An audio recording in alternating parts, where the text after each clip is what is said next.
Hey, good morning, my friends. It's your friend Kevin. Today is Wednesday, the 20th of September, 2023. I'm here with my friends Freddie the Teddy and his friend Patrick the Bear. And this is your card of the day.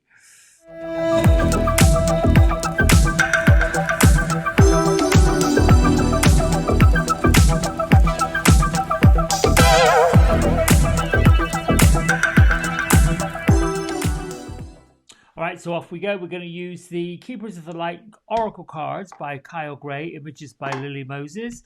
We have our card of the week, which is number 14, Balance by Archangel Zadkiel. And I'm going to say all week long, Archangel Zadkiel and the Balance card has been influencing us to find moderation in what we're doing, to look for cooperation and help, and to be willing to compromise on most things. My isms today is, I am all the strength I need. And I expect all my good intentions to manifest perfectly, particularly if you're going through a challenging time or a time of transition, which all in itself is challenging.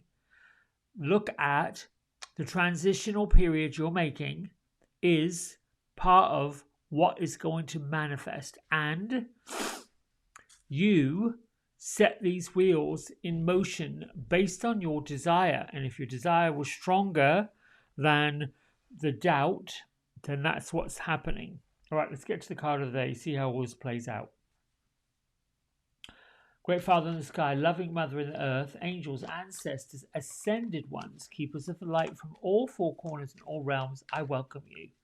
I give humble thanks to be your messenger, and I set the intention to see and to feel, to hear and to know your sacred words, and to deliver these words in such a way that it enlightens, inspires, and heals all those who come to listen. So be it, so shall it be.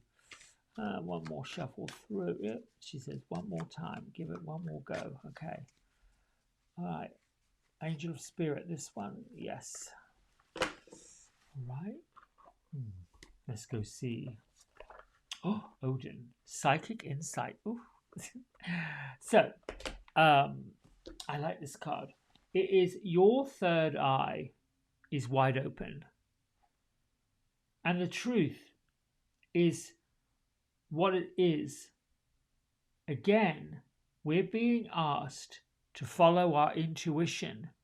Now, many times we get these cards, and it isn't an accident why I chose Keepers of the Light for this week, and we ended up with Zadkiel, which is a teacher, the righteousness of God, the teacher of God, the keeper of the universal things. Now, Raziel is the God's secrets, but Odin is all linked into that kind of realm. You see the strength, the rod, and let's see. Right where his eye is. It's missing. The great powerful god Odin was said to have taken his own eye out and hung upside down from a tree, looking for the universe to show him what his third eye was saying, projecting. And I've said for the last week, 10 days or so, it is doubly important for us to come to our own conclusions about things that we wish to have happen in our own life. There seems to be a global challenge going on where folks, individuals, are looking for autonomy and sovereignty and individuality. Leaders of countries that have manipulated laws, rules, regulations, twisted them and turned them for their own ends and for the means of controlling in any aspect, if you want to look at that. From the leaders of companies to the leaders of governments to the leaders of countries to the leaders of anything, there's the need to control and keep the status quo. And individuals are saying, we would like some equality, please, and now. What this is basically talking about is find the balance between what it is you desire, what it is you want, and a nice, easy way to get there. What I like about my isms that plays into this, you have the right to expect that all your good intentions will manifest perfectly, but you have to believe that they will. This is where balance and harmony comes in. You also have to understand that you are the strength. I am the strength I need. No one else can give you strength but you. Other people can inspire. Other people can enlighten. Other people can come along and show you this is what I did and this is what worked. That's cooperation. That's finding balance. And we have this great Odin. And let's see what Odin's message is today.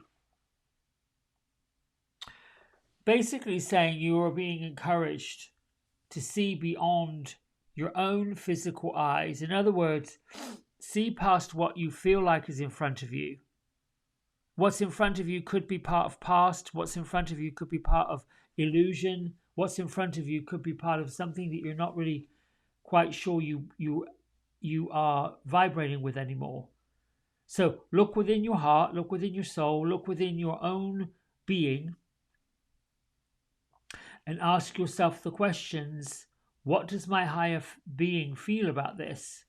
What does my higher being want me to know about this? These are the kind of questions. Asking your higher self, how do I feel? What do I need to know? You can even ask, what does my higher self warn me about this? Or is there any cautions here? And you will get the answers. You also might want to plan ahead. You can go out a month, a week, just like you do a holiday or a vacation, or, paying off bills as I'm doing. Planning ahead, putting those wheels in motion. It's important to keep your mind and energy focused on the best good intentions, the best possible outcome.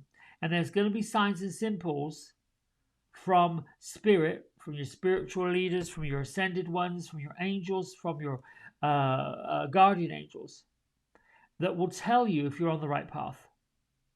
Also be aware of birds, winged angels, anything of grace, anything of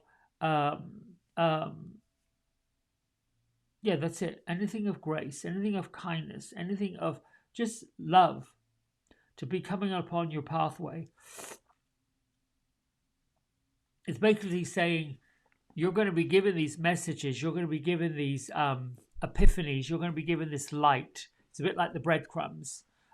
Recently, the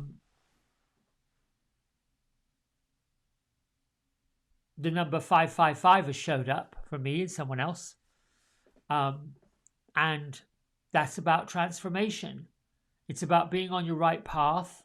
It's about knowing that spirit and angels are with you through a transition and not to worry. These numbers are like the breadcrumbs. You're on the right way. You're on the right path. Number 7 is also you're on the right path. You've got it. 8, abundance, prosperity, if that's what you're concerned about. Psychic intuition is also linked to a feeling that you might have that takes over you, that you're not sure where it comes from, and you're not sure if you're making the right choice. What am I doing? Is this correct? Is this right? Should I be going down this road? We all have those doubts, particularly when we're going down a road that wasn't necessarily planned, that wasn't necessarily routine. I think the message really here is that we are breaking away from routine. We're breaking away from the mundane. We're taking a break from what is ordinary and what is acceptable. We're learning to deal with things as they are and step forward into things that we want them to be. Because everything's in chaos, seemingly. It isn't that it is. You also have to bring it right down. As I say, clear a space and use an environment that invokes the elements of air. What would that look like for you? If you're on a hill or up a mountain or somewhere that you can look out over a view, top of a building's good enough. That's air. Water beside a lake, near a stream. Go to a park on a bridge where you can hear that the river or the water rushing under the bridge. A waterfall, that is the element of water. Movement, flow, that's what water brings. You're feeling stuck, get somewhere where there's water and let that energy flow on through. Earth, that's easy. The ocean, which you've got water and the earth, you've got the sand. Now, when it comes to going to the beach and the sand, which really absorbs the water, absorbs love, absorbs emotion, that's what the earth does, takes it, it needs it. With sand, it's movable. Sand is very easily movable and changeable. So if you're having struggle with movement and you're having struggle with the flow, like you've got it flowing, but you also need a little bit of stability with it. The beach, the sand, anything of soft soil is really good. If you're looking for a lot of grounding, a lot of roots, you're feeling like you're all up in your head and you can't quite get things to settle down, which is where a lot of folks are when they first come to spirituality. It's all about the thoughts, the ideas, and the doubts. That's the balance. I feel like I'm talking with my hands going all up like this. There's two things you can do. If you follow chakra balances, and you know that the base color is red, goes up through orange, works through yellow, goes into green, goes into the blues, and then finally you get to the violets and the very pale light white up on the crown. If you're living too much in that crown area, your thoughts and your ideas, there is a way that you can lay silently, and you can flip those colors around. I've never really had a chakra change where I've mixed them up because I like the fact that they all connect up. But I have done it where I've been too much in my head, too much in my thoughts, and like can't stop, can't get grounded. And I've switched them around. So from the top of my head, it might be red. And I'm coming down with the color instead of going up with the color. Typically when I meditate and I'm balancing out my chakras, I breathe in each color as I move it up through my physical body. If you want to ground, if you're in your head too much, do it the opposite way. Start with red through the top of your head and move with your breath. Breathe in the red, breathe in the orange, breathe in the yellow. Yellow should be up around here. And then you come down into the green. The green will always be likely around the heart area. And then you go on down further. The blues in the belly, and then the violets, and then the lighter color going down into your feet and into the ground. It's okay to do it. It's just a different method of getting grounded. You could also go to a forest, anywhere where there are lots of trees, even the woods, even a park where you can walk through the trees. Just be safe. Really, just be safe. What else can I say about that? This is how you get quiet. This is how the distractions of the world, you can just temporarily push them out. Look for balance. And if you're not familiar with your spirit guides and your guardian angels, just call them. Not sure what their names are. You've got them because you feel them and you see things that miraculously appear in front of you that you're like, where did that come from? You can just simply say thank you. And you can also invite in your spirit guides and your guardian angels. That's what I did. And at first I was frustrated because I didn't get a name. And I wasn't getting any images. Well, of course not, because it's like a muscle. Has to be worked. And just as I'm curious about spirit world and who's coming and who's working with me today, they are about me. It's the same in reverse. Am I really sure that Kevin is picking up this wavelength? Am I really positive that Kevin's pulling in my energy? So they send these things. When you get a hit, it's like, oh, a feeling. And they get the feeling in spirit world. And then that's how it works. For me, that's how it works. You might have a different way of working. I think I've waffled on enough right now. Anyway, more on that later. I love you and I thank you for subscribing. These numbers, 320 we're up to. It's going up. It's going up. And I just could not be happier. Until tomorrow, much love, much light. Be well. Bye.